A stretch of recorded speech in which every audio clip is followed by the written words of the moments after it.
Topic of tonight's Dhamma talk is, as you can imagine, Vipassana Upakilesa Part 2, namely the 10 Imperfections Part 2. And the 10 Imperfections of Insight are the following, as we've outlined already last night. The first one is illumination. And then the second one is knowledge and jnana, and the third one is joy and rapture, piti, and then as number 4 we have which one? Tranquility, yes, correct, passaddhi, and then the next one is happiness, sukha, followed by determined faith, and then comes strong effort, pagaha in Pali.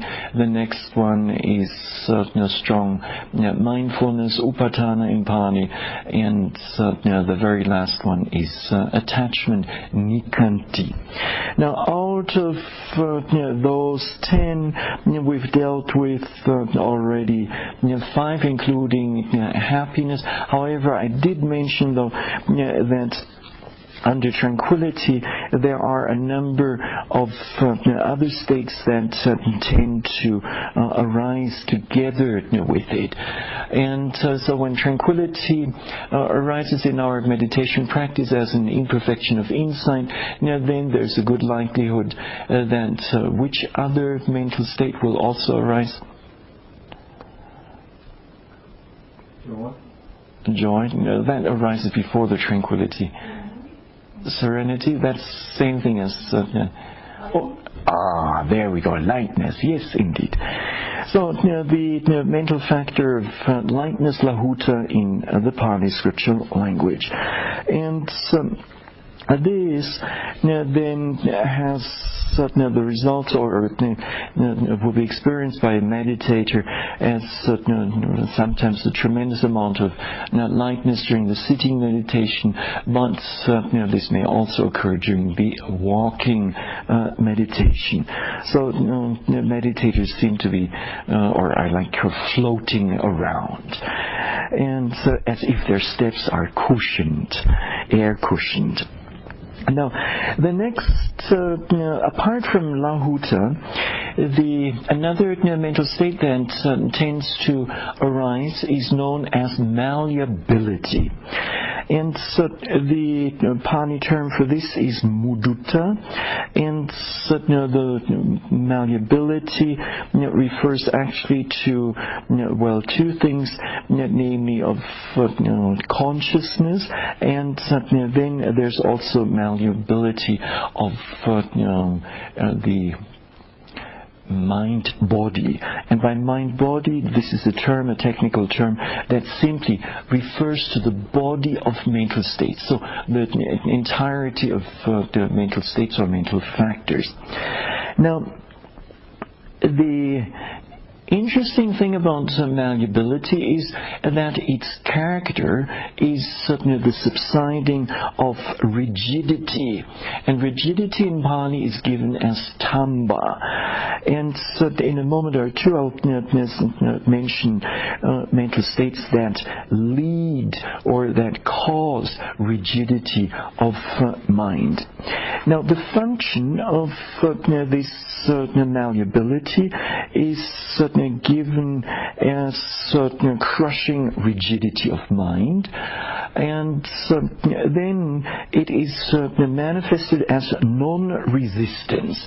So that's the way a meditator experiences it in his or her practice. So non-resistance to what is happening in the meditation practice. And this malleability is said to be opposed to mental states such as wrong view, meccha-detti, and pride and conceit. And both of them are said to create rigidity of the mind. Now, with pride and conceit, this is certainly somewhat obvious. When looking at a person who's terribly conceited, let's say sometimes, not during this retreat, but at other times, so sometimes there is a meditator who is maybe new to the practice and still full of or haughty, full of haughtiness. And then when it comes to bowing down, the person experiences some difficulty there, and the head simply just doesn't want to go down. And the text says there's oftentimes a rigidity of the neck, and there is indeed, and so these kind of people then not just display an external form of rigidity, but also an internal, mental type of rigidity. And then view, and in particular wrong view, may very much contribute to the same phenomenon. Now, just for the sake of general knowledge, let me add, or let me say a few things about view or wrong view. First of all, Buddhism distinguishes two kinds of view, namely right view and wrong view. The first one is given as Samma Deity, and the second one is given as wrong view is given as Miccha Deity in the Pali scriptural language. And oftentimes, when simply the term deity is mentioned, then one should understand by it Miccha Deity, namely wrong view. Now, this wrong view can be defined as seeing things wrongly, and its characteristic, according to the Visuddhimagga, is unwise or unjustified interpretation of things, so things of the world. And its function is to pre-assume, and it is manifested as a wrong interpretation or belief. And its proximate cause is certainly the unwillingness to see the noble ones. And so unwillingness to see the noble ones here means when one doesn't go and seek out their teachings, then one will miss an opportunity to gain a new perspective on life. And so this view or wrong view, then in the Dhammasangani, the first Abhidhamma work, gets explained by way of synonyms in the following ways. And this then will help us already to gain a better understanding of what is meant by views. And so there it is referred to as the thicket of wrong view, Deiti Gahana in the Pali scriptural language. And then there's also mention of the wilderness of wrong view, Deiti Kantara, and then the thorny spike of wrong view, and then the inconsistency of wrong view, and then the fetter of wrong view, Deiti Samyojana, and then it's also given as an obsession and establishment in wrong view, and furthermore inclination towards wrong view or misconception. Now, views, and so when we speak of views, then under the term right view or correct view comes what? There are two forms of right view, namely mundane, on a mundane level, and then more or less on a supramundane level. Who knows? Well, on a mundane level, the right or correct view consists of the right view on karma, the law on karma, the law of action and result. And this law simply says that wholesome deeds will lead to wholesome results, and unwholesome deeds will lead to unwholesome results. And in terms of supramundane right view, or higher, or let's put it better, superior high view, right view, are mentioned the Four Noble Truths, namely the noble truth of the existence of suffering, and then the noble truth of the origin of suffering, the noble truth of the cessation of suffering, and the noble truth of the path leading to the cessation of suffering. Now, when it comes to right view or correct view, samadhi, it's the first of the eight path factors of the Eightfold Noble Path. And in a sense, it all starts with this, namely that one has some, some understanding of right view. One first hears it, one studies it, one reflects on it, and then, but this is not enough. And then later on, one does, like we all do here, one actually meditates. And then in the course of the meditation practice, an intuitive and very direct understanding of the Four Noble Truths does arise, and in particular upon the realization of path and fruition knowledge. Now, views are very subtle things. They're very subtle phenomena or events in the mind. However, views can have tremendous effects in life. Now, let's start from the very obvious.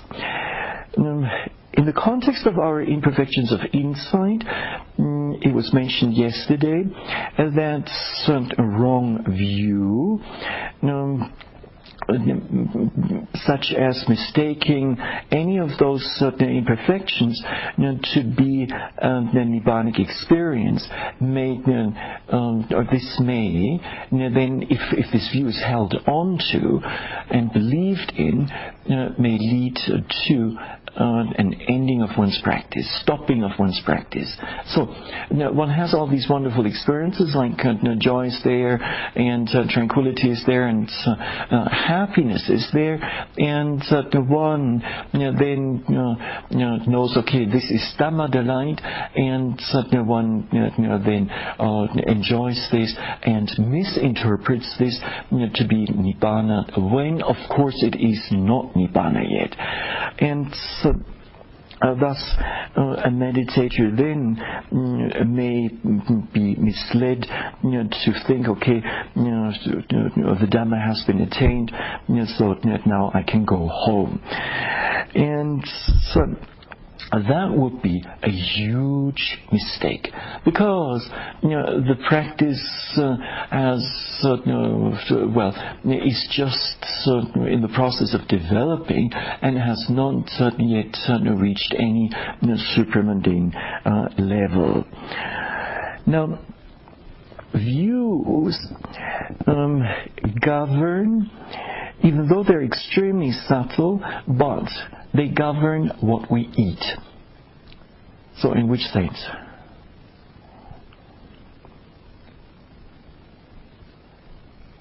Well, whether we're a meat eater or a vegetarian, will depend on certain views or on views that we're holding. So if we've come to I believe that eating meat products is not or contributes to a lot of violence towards animals, then we may decide, okay, from now onwards I'm not going to eat any meat anymore. And then views that may also very much govern the clothes that we're wearing, and they may also very much, and this is obvious, govern our understanding or our thinking on the political system. So how how government should be running a country, and this then may lead to tremendous clashes. If I just think of Nepal and Lumbini, the birthplace of the Buddha, lies in Nepal until not too long ago, last year, we've had an 11-year-old insurgency, and the Maoists of Nepal having or holding on to some very very certain set of views about how society should be structured, and who should govern the country, and how to achieve their goals, their political goals, and this even includes embracing violence, so killing people and whatnot.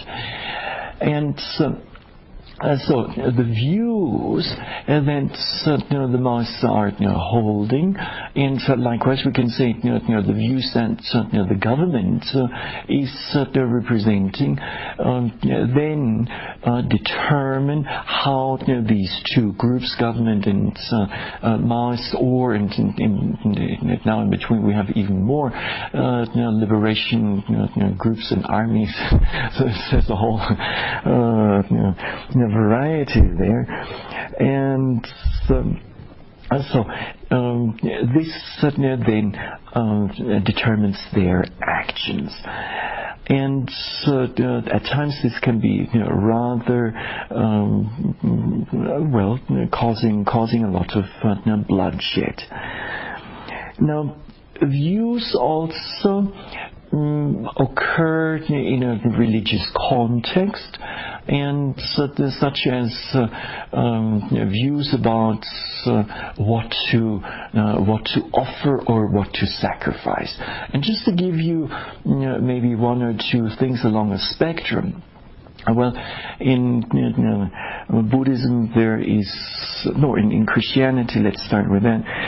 In Christianity there is this notion of offering, eating bread and taking wine, and that's then takes on a particular significance.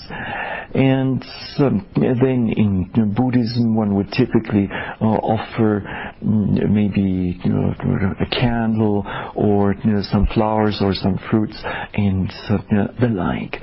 Now, in a particular religion, there is, and this can be, recently we did witness this in Nepal, there is a belief or a view that by slaughtering 100, if I'm not mistaken, 111 buffaloes,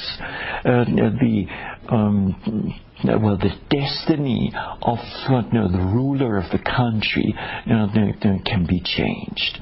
Now, just imagine the poor buffaloes that get killed for this particular view, and it actually happened. And every year, and it's really heart-wrenching to see and to hear. At a particular, during a particular festival, people go and do animal sacrifices, ranging all the way from sacrificing maybe a cock or a hen to a goat, up to a buffalo, and then the blood of the animals slaughtered and sacrificed is even being poured about over the wheels of the cars that people are using, and this then is supposed to be a good omen or whatnot. And then there are also views about numerology. So certain numbers are supposed to bring in luck and others not, or like driving in a car and having a snake crawl across the road. This is supposed to bring to be a sign of good luck, and then seeing certain birds flying across the sky. These two, and then is being interpreted in various ways. Now. And then on top of this, we have the views regarding religious content. And so these views naturally then will differ from one denomination to the next. Now, in the course of the meditation practice, various kinds of views that we as ordinary human beings tend to hold gets gradually weakened and, if not, uprooted. And can you think of one such view that we've discussed already at great length? Self. Pardon me? Self? Yes, it's correct. The view of self and the wrongful belief in the existence of a self, in the Pali scriptural language known as Sakaya deity. And so as a meditator is going through the different insight knowledges, then starting from the very first one, one gains a first understanding of non-identification of the mind with objects. So objects are no longer seen as my rising, falling, my pain or my ache, my anger, and so on, but rather as just anger, pain, and rising and falling. And then in the third insight knowledge, as we've discussed, when we experience anatta, then the belief in the existence of the notion of atta, of a self, gets at least temporarily replaced, and it is with the attainment of the first path, namely the path of stream entry, that this belief, wrongful belief in the existence of a self, then gets uprooted. Now, other things that also other beliefs that also get uprooted in the course of the practice are beliefs or views such as the eternity view, that even after death, life goes on, the self or the soul goes on to exist, and this happens with the fourth insight knowledge, in particular fourth and fifth insight knowledge, especially when one sees the dissolution of formations. And then, furthermore, one also with the fourth insight knowledge, and this time with seeing the arising or the origination of formations, one understands that the annihilationist view lacks substance, and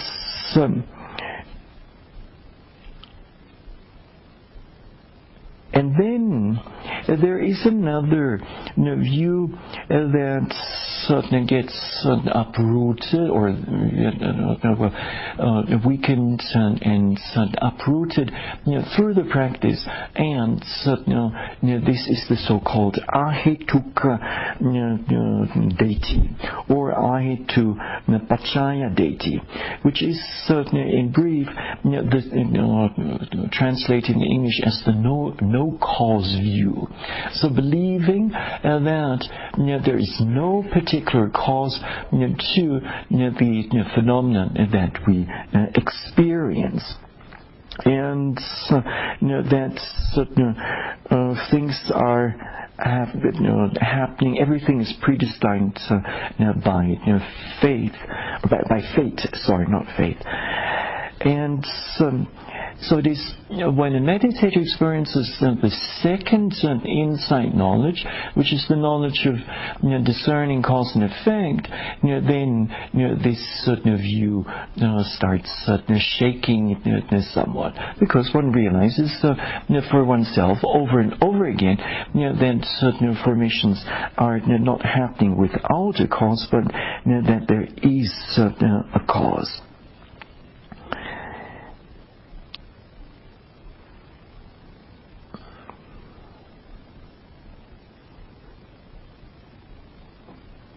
And another view that also gets uprooted in the course of the meditation practice is that of akiriya vada, namely the belief that there is no effect of one's actions. So one can do whatever one likes, and whether wholesome or unwholesome, there will not be any results.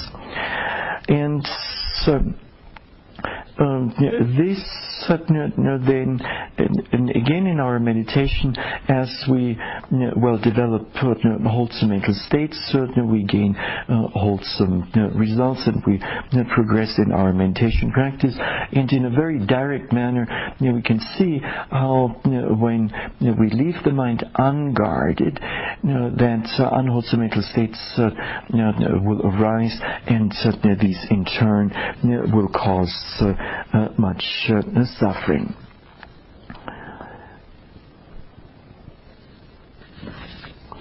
Now, so when it comes to these views, then it's good to keep an open mind and simply following the Buddha's advice, simply just to observe whatever is actually happening in the body and in the mind.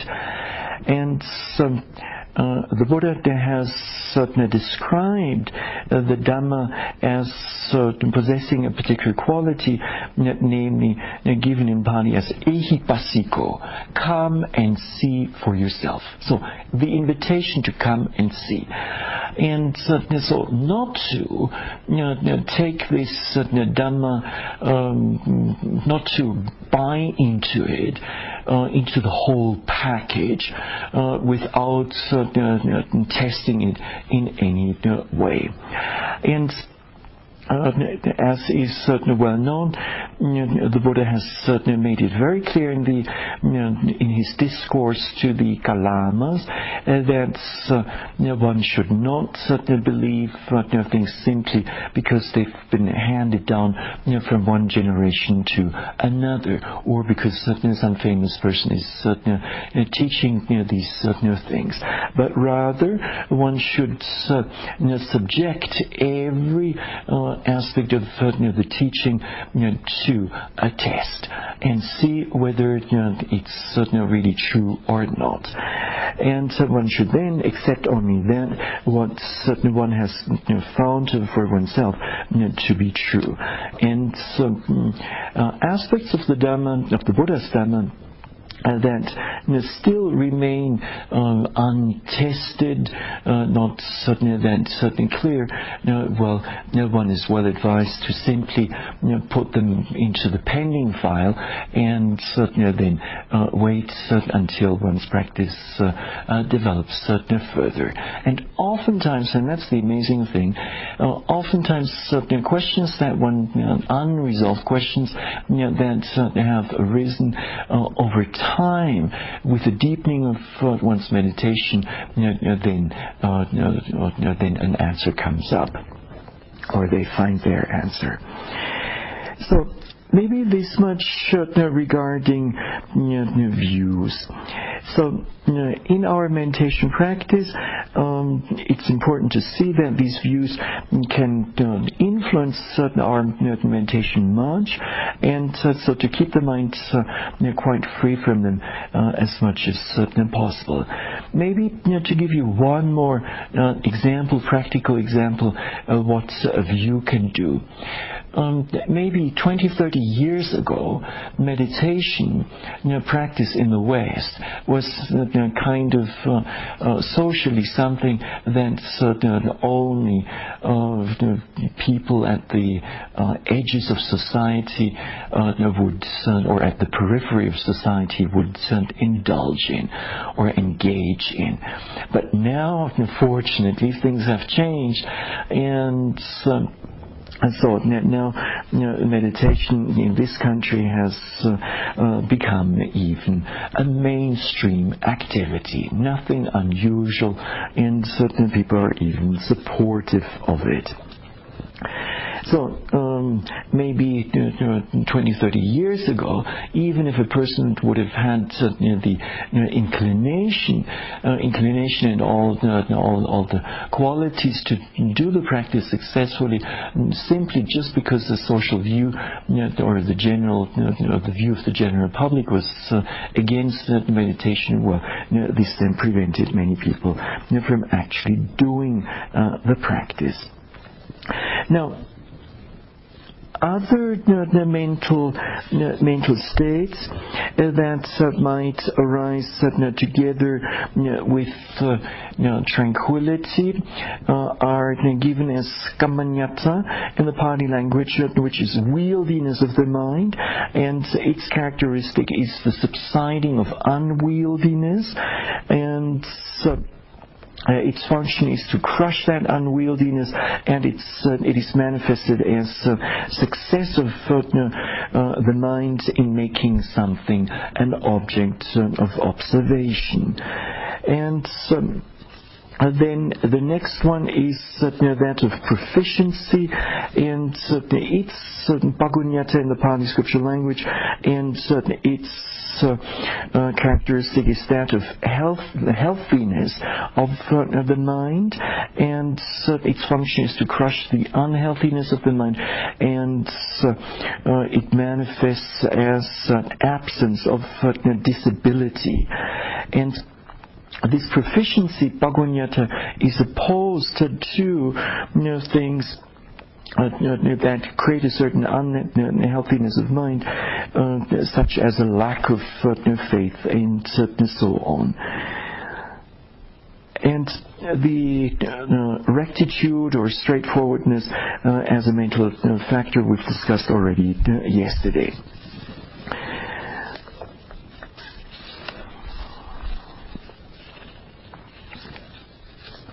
Now, the next the imperfection of insight to look at is that of determined faith, and this in the Pali language is given as adimokkha. Now, this term can assume different meanings, and sometimes it's being translated as firm resolve, as determination, as determined faith, or decision, or resolution. And the Visuddhimagga says that this adimokkha is resolution, and resolution is the same thing as faith. So adimokkha is equal to faith, and this faith is said to, or strong faith is said to arise in the context of insight meditation. Now, from adimokkha itself is a mental state that is one of the mental states actually different from faith, somewhat different. And literally it means the releasing of the mind onto an object of observation. And thus it has been translated as decision or resolution. And its characteristic is that of conviction, and the function is of not groping. Now, this means, let's say, you've been all your life, you've known that there is more to human existence than just indulgence in the sense pleasures. However, you couldn't quite figure out how to get to this deeper level or deeper meaning of life. So you go around, you check out this practice, that practice, and so on. So you're groping in the dark. But then finally you come upon a practice that really suits you, and that you feel is really leading you further, and is carrying this deeper meaning. And with this, there is no more groping, and with this, then there is a decision. Yes, this is it, and I'll stick to this for the rest of my life. Hence, the manifestation of this adimokkha is given, decision is given as decisiveness, namely no longer being unclear, and certainly playing with different options, but coming to a decision. And the proximate cause for the arising of this adimokkha decision is to have a thing that one is convinced about.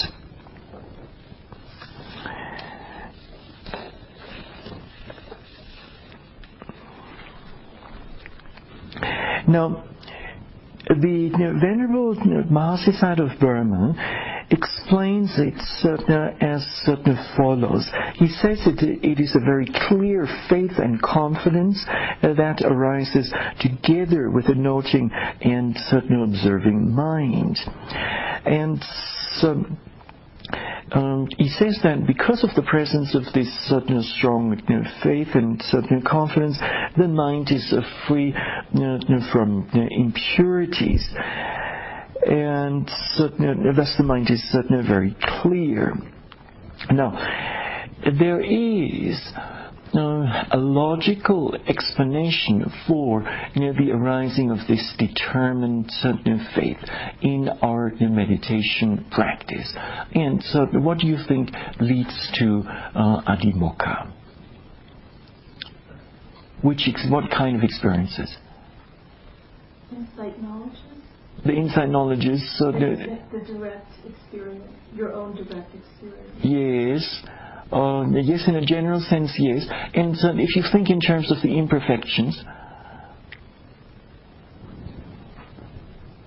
concentration, mindfulness.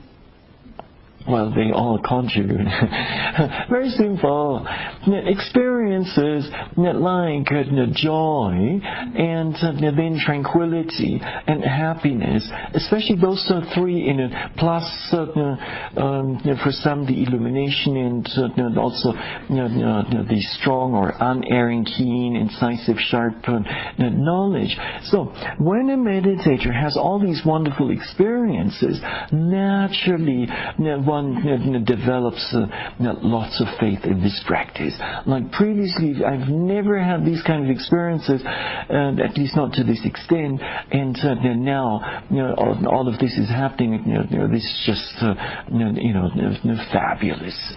And so then one realizes, with this, one realizes the potential of, of the mind, but also the potential of the practice. So the meditation leads you to experiences that under normal circumstances are not easily available. And so, what arises out of this is a much determined faith in the Buddha, the Dhamma, and the Sangha, and in particular in the practice. And even if the faith in the Buddha and Dhamma Buddha, Dhamma, and Sangha isn't all that strong, but at least there'll be strong faith in the meditation practice itself. And so a meditator comes to the conclusion, yes, this is it, and this is what I'm going to continue to do, some say even until the end of my life, or the end of my days. And so, and when this adhimokkha arises in our meditation practice, and then it manifests in very peculiar ways. Now, most of you have experienced already some determined faith, and so what can you think of?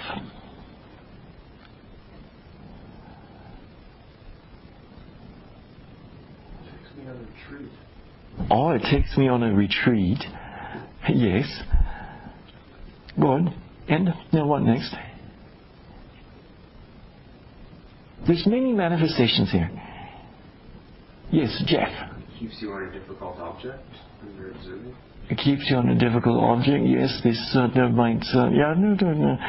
Could well be. Well, more direct things. So you have all these wonderful experiences, and then you think of your loved ones, loved ones at home, your friends, your relatives, and so on, near and dear ones, and then you want them to experience what you've just experienced. No? So you have all these wonderful experiences, and you want to share them with others. You want others to gain the same thing. And then the intention arises. Okay, let me call my dear person so and so right away, and so then you're heading for the next telephone. However, there are no telephones around here, so this thing, at least around here, will not work. But in Burma and other places, it does indeed happen just like this. Or if, as a meditator, you go to some Asian country like Burma, Thailand, or so, and you practice there intensively, and then you have all these wonderful experiences, and you feel really, like I said the other day, like being on the top of the world.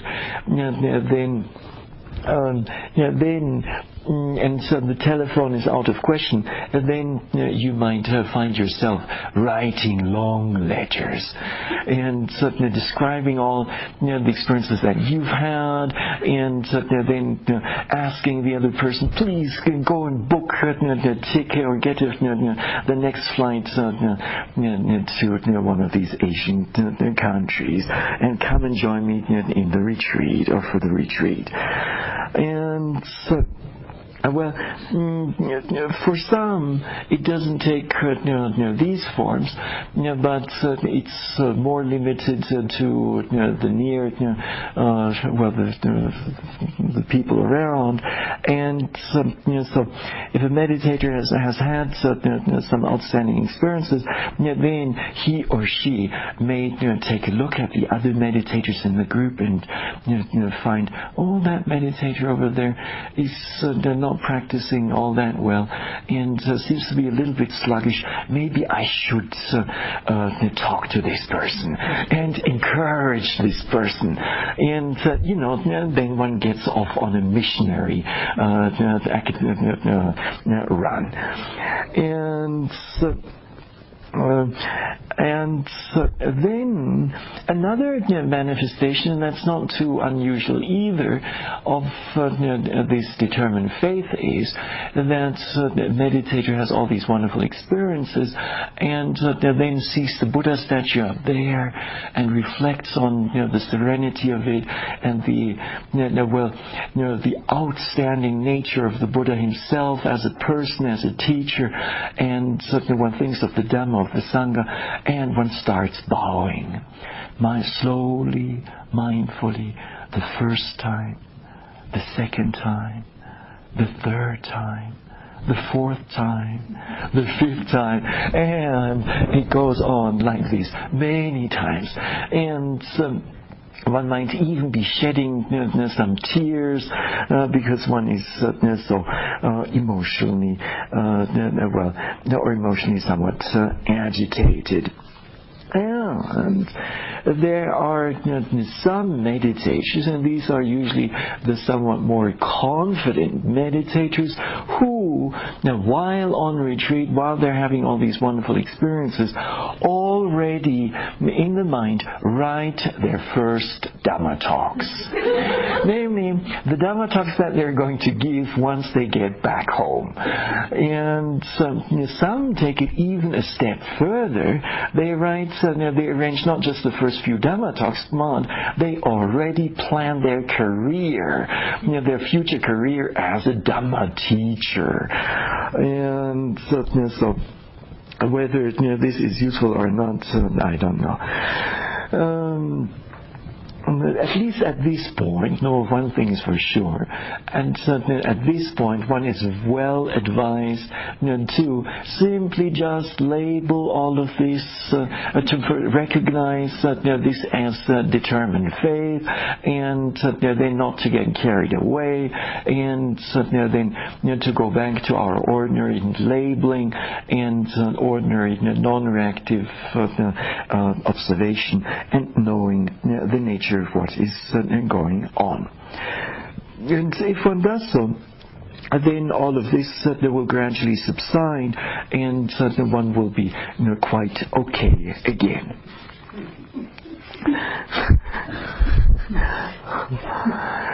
Now, so with regard to this imperfection of insight as or determined faith, the same thing holds true as with the others, namely there are three potential dangers, and those dangers lie in a craving to the craving for the mental state of determined faith, and then furthermore the arising of pride and conceit, and wrong view. And here, wrong view might come in the form of the idea, oh well, maybe this is it, and I'm having all the necessary experiences that qualify me as a teacher. So then after this retreat, I can start teaching, and so that would be a little bit premature. And so the next imperfection of insight is that of bhagaha, or energy.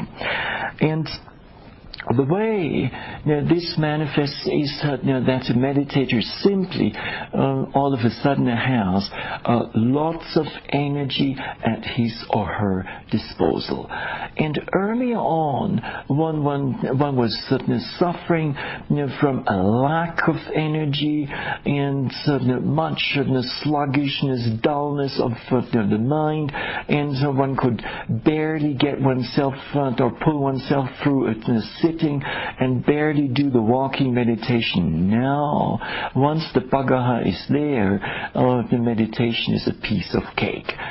And it doesn't require any major effort. So what happens is that because the controlling faculties, namely the two pairs of effort and concentration, and the pair of faith and wisdom are well balanced, and the mind as a whole becomes more balanced. Because of this, one has more energy available. And now, this increase of the energy at this point actually does not represent excessive energy, and it does not necessarily lead to restlessness, as would be the case if one were to exert too hard. So, well-known case or extreme is too much effort leads to restlessness. But here it's not happening like this.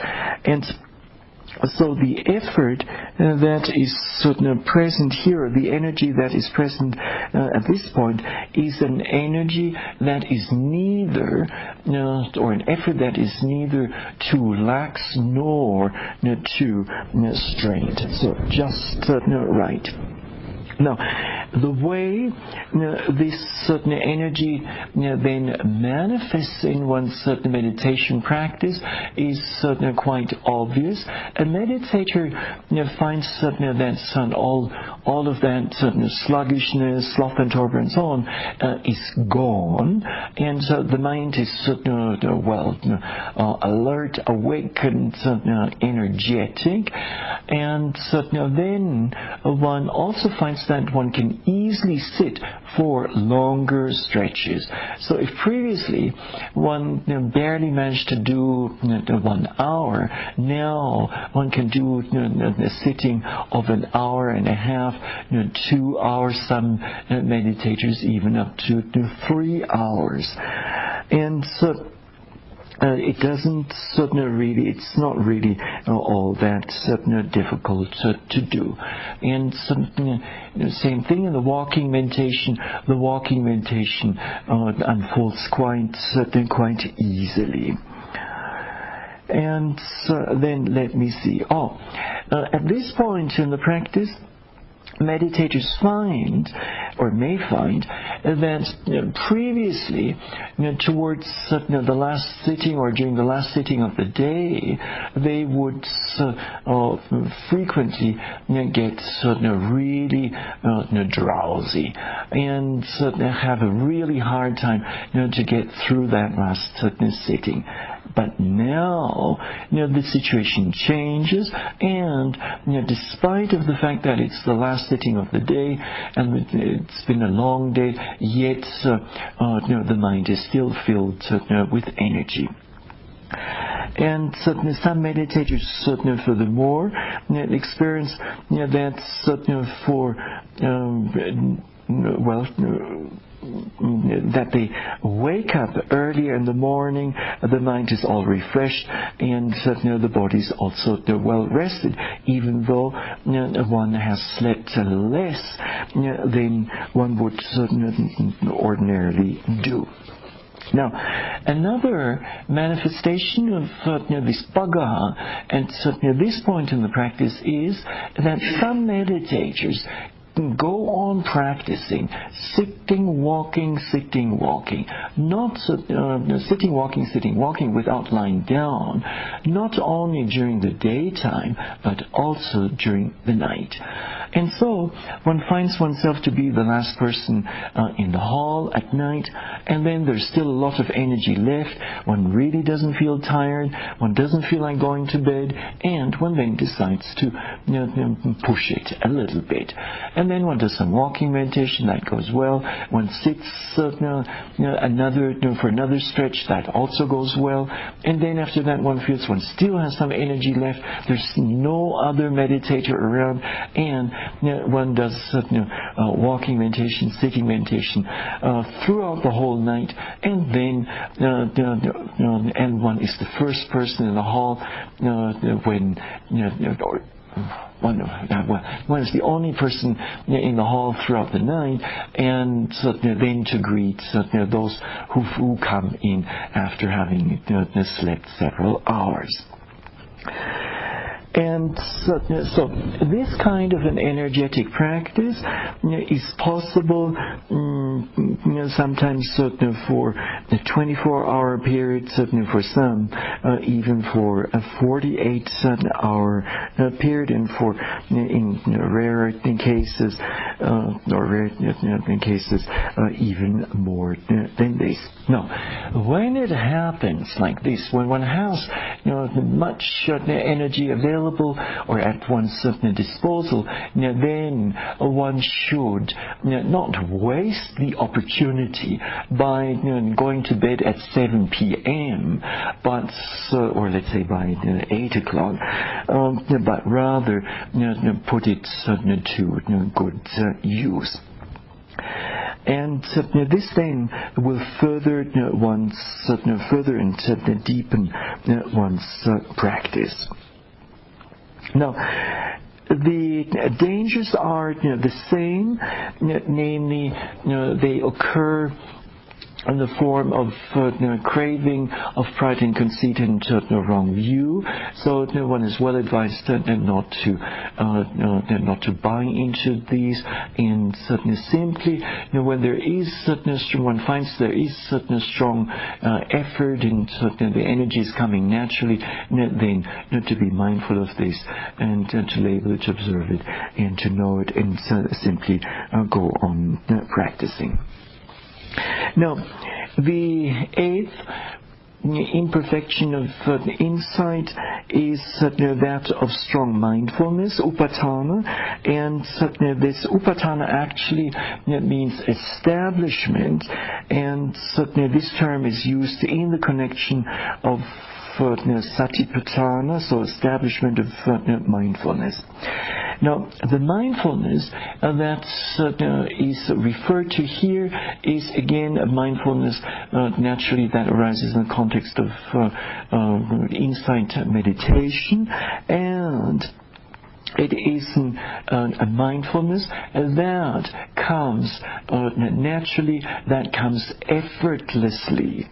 And on top of this, that comes easy, that is continuous, and that is not missing any major object. So an object, even if objects arise in a quick succession, the mindfulness is quick enough and sharp enough to go with the flow, to go with what is happening.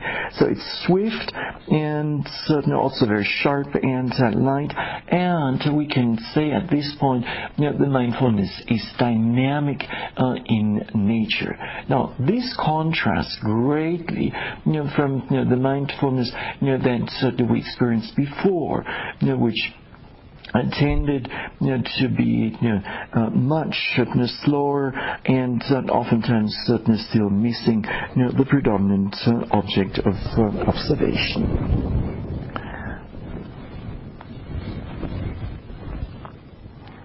Now, the Venerable Mahasi Sayadaw points out that in the context of this strong mindfulness, it may seem to a meditator at times as if the objects were coming towards the mind, and at other times it may be, it certainly may appear as if the mind is quite naturally going towards the predominant object of observation.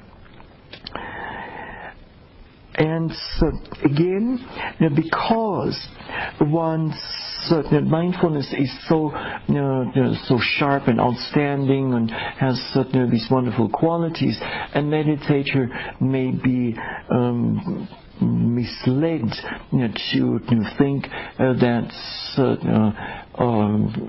he or she has certainly gained the supermundane path knowledge, and so with this then one's practice will stagnate. So thinking like this leads certainly to or is tantamount to the arising of a wrong view, and certainly this then leads to stagnation or even a drop in one's practice. So one has to be careful when one's certain mindfulness is as good as described here, to be mindful of it and not to let any craving, any pride and conceit and wrong view come in. Now, the ninth imperfection, the second last one, is that of equanimity, and this is an interesting point, or an interesting mental state. And the text point out, the Visuddhimagga points out that actually it refers, equanimity refers to two kinds of equanimity. And one is equanimity in insight, and the other one is known as equanimity in adverting. Now, equanimity in insight, tattara majjatatta upekkha in Pali, is referred to, or it is given as neutrality in the investigation of formations or objects as they are occurring. And so, that neutrality in one's investigation is present because one has observed those same objects already many hundreds, if not 1,000 times. So, to make this point even clearer, previously, especially at the outset of one's practice, the mind was still very much, or the mind is very much swayed by desirable objects and undesirable objects. And so developing a liking towards the desirable objects and developing a disliking towards the undesirable objects. And so there's much reactivity there, which means there's no equanimity present. However, having observed objects like a wandering mind already many times, and many other objects, and one knows that it's just another mental object, so it isn't really all that special or special thought, and so then one then brings the mindset is neutral about the object occurring. And so this is one aspect here under equanimity. The other one is given in Pali as avajjana upekkha. Upekkha is equanimity, and avajjana means adverting.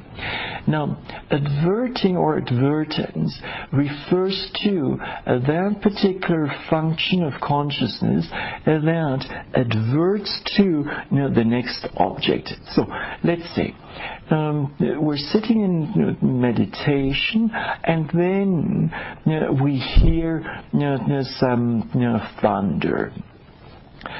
And so then naturally the mind will advert towards the ear door, and so then the mind will go through the so-called cognitive process and then process this audible datum. And So here, this avajana upekkha is to be understood as equanimity in adverting in the mind door. See, there are 6 sense doors. There's the eye door, the ear door, the nose door, the tongue door, the body door, and as the last one, the mind door. So mind door stands for objects that enter, so to speak, the mind.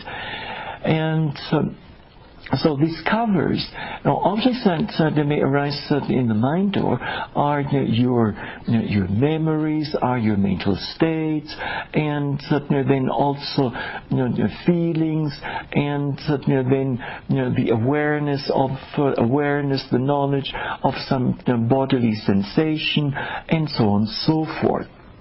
And so, there is equanimity in the advertence towards or in the mind door.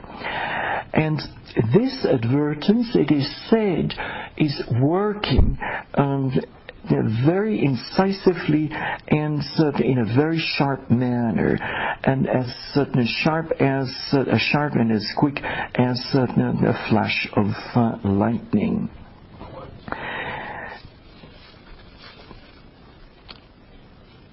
See, to explain this point a little bit further, it may not be all that obvious to you. When you contemplate mental objects, and then you may have come across an experience where the mind is kind of going back and forth between, or where the mind is wavering, and it doesn't quite know which object turn to next.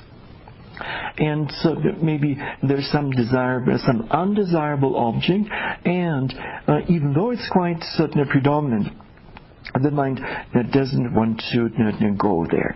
So that would then mean that there is no equanimity in advertence. Or in another case, there may be a desirable object, and easily the mind goes there with much interest. And so when it comes to this equanimity in advertence, the mind has no preference, and so in an incisive and a sharp manner and quick manner does it go towards, or does it advert towards the predominant object. Now, the last imperfection of insight is that of attachment, nikanti, and this imperfection is said to underlie all of the others in a subtle way, and when it arises, then we should be mindful of it. So when we notice that there is attachment to a certain experience, the present experience, then we simply just label it and observe it, know its nature, and let go of it. And so this then covers the 10 imperfections.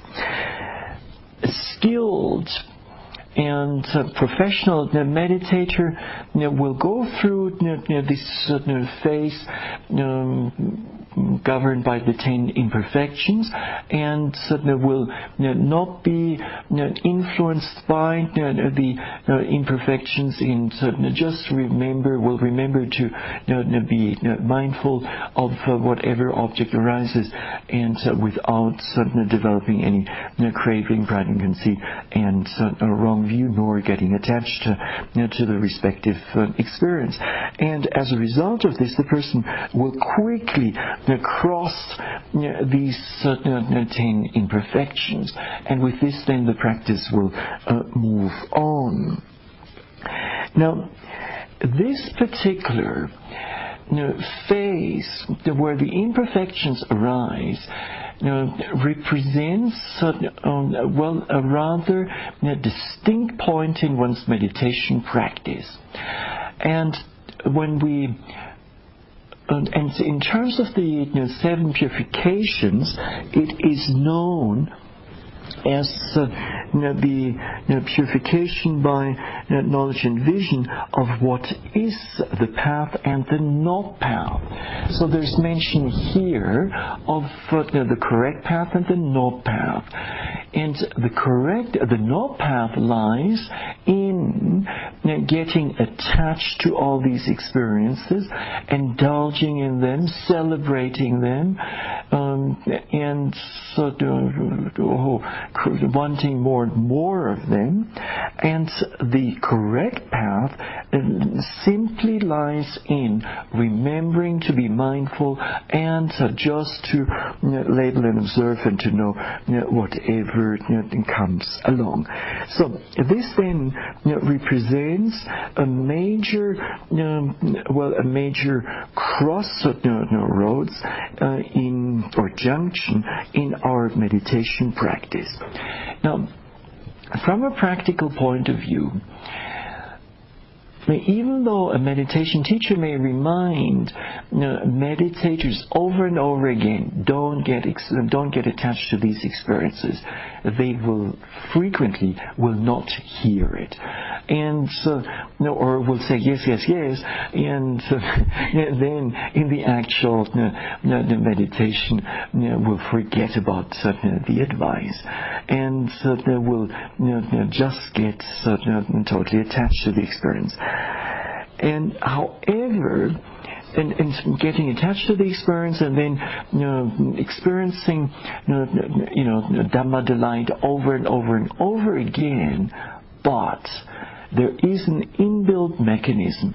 Sooner or later, one gets tired of joy and rapture, one gets tired of tranquility. If one has already experienced it for 5 days non-stop, and one also gets tired of happiness and the other imperfections of insight. And then one will realize that indulging in these experiences is a real dead-end road, and it just doesn't lead anywhere. And whereas, then the meditator gets the point, and then they will remember to be mindful. And once this shift in understanding takes place, then quite naturally will the meditator move ahead again. So that's the major point here, and then it is important for a meditator to gain these 10 imperfections of insight during a retreat. And for a very simple reason. Imagine you were on a 10-day retreat instead of a 20-day retreat. And the practice is in the midst of dukkha. So dukkha jnana as part of the third insight knowledge, and so you're experiencing lots of pains and aches and lots of unwholesome and destructive mental states. Well, and so with this you end the retreat. And you go back home. And so with this, once you're back home, will you have wonderful memories of the retreat? Not really. And however, if one does a somewhat longer retreat and then has time to go beyond the third insight knowledge, and then the imperfections come or arise in one's practice, and then one has all these wonderful experiences, and naturally faith will be there, and naturally one will be highly motivated to go on in one's meditation, thinking if this much is possible during a retreat, then if I were to practice even longer, there'll be even better results to come or to be expected. So based on on good experiences, a meditator feels inspired to continue with insight meditation and will eventually then reach the goal. And so when we look at the way the path of insight meditation is unfolding, then we find there are vipassana goodies all along. So once in a while, we have to go through a so-called down or a thrall, and then fortunately comes some rather inspiring experience, and so with this we feel motivated again to continue, and then after that we might hit again some difficult spot, and shortly after that again some inspiring experience comes. And also what one experiences during the 10 Imperfections of Insight may be extremely useful for one's daily life. So just think of mental qualities such as tranquility, or think of the energy, strong mindfulness, and in particular equanimity. Now, equanimity is a mental factor which at the beginning of one's retreat is not obvious at all. It's present in a dormant state in the mind, but it's not showing. And many people really don't quite know what is meant by equanimity. But at this point here, where one experiences the imperfections, one gains a first and direct understanding of what equanimity is all about. One learns to appreciate it, and then this will serve as a reference point for one's daily life. And the next time one is exposed to some difficult situation, the mind is somewhat agitated, one might remember this quality of equanimity and remain more balanced in the face of those difficulties. And then, just as an anecdote to share with you, once there was a foreign meditator. He was from a European country, and then later on he moved actually to New York, if I remember well, and he came he had a habit of maybe once a year or so doing a retreat in Burma, and he would practice. He would practice until he would get to these imperfections of insight, and then he would say, "Okay, this much is enough. I don't want to go any further in my practice. I'm delighted with these wonderful mental states. Nibbana is not interesting for me." And and there was no. This meditator once practiced at the Panditharama meditation center in Yangon, and there was no way talking him into going beyond these imperfections. He would simply not give them up, and so he would experience them and hold on to them until the end of his retreat, and then leave the retreat, leave the country. So kindly, please don't do like this. And so the imperfections are just like an appetizer, but the main dish, the main benefits or the fruits of the practice are to come later on. Now, this then brings brings us to the end of our talk tonight. Let me conclude by wishing, may all of you experience these imperfections fully, comprehensively, and may you be skillful. May you be the skillful and professional meditator who can see through those imperfections and not get caught up in them in any way, and thus then strongly inspired, may you go on in your meditation practice and eventually reach the peace of Nibbana. And this is it for tonight.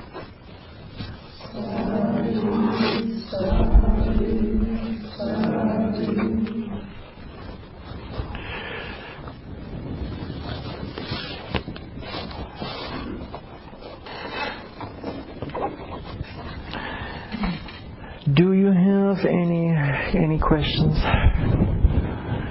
Shorter or longer? Yes, Jackie. I just have one to have clarity on averting equanimity. Yes. You used lightning as an example. You're saying then with averting equanimity, the meditator may be observing a particular object, then the hearing door opens because they hear the lightning. But with averting equanimity, they have the skill to hear it, close it, and return back to the predominant object. Yeah, the mind immediately goes there. Okay. Immediately, without wavering or so.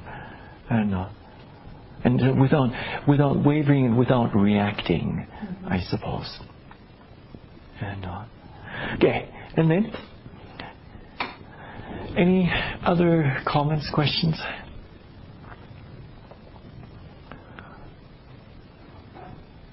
Well, if not, then that's it for tonight.